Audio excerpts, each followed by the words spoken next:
মাছের এই রেসিপিটির জন্য আমি এখানে হাফ চামচ লবণ, চামচ হলুদের গুঁড়া, কিছুটা কাজি লেবুর রস দিয়ে মাছগুলো ভালো করে মাখিয়ে নেব। তেল গরম করতে বসিয়ে দিয়েছিলাম, এবার মাছগুলোকে এক এক করে কড়াইয়ের মধ্যে ছেড়ে দেবো।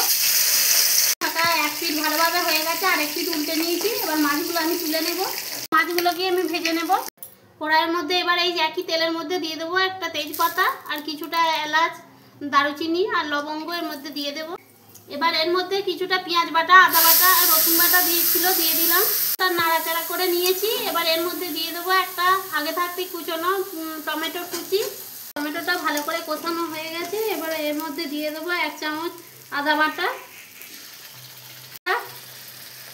2 টেবিল চামচ সর্ষে বাটা। ভাবে নেড়ে চেড়ে নেব। এবার এর মধ্যে দেবো 1 চামচ হলুদের গুঁড়ো, দেবো 1 চামচ লঙ্কার গুঁড়া, চিনি দিয়ে এবার নেব।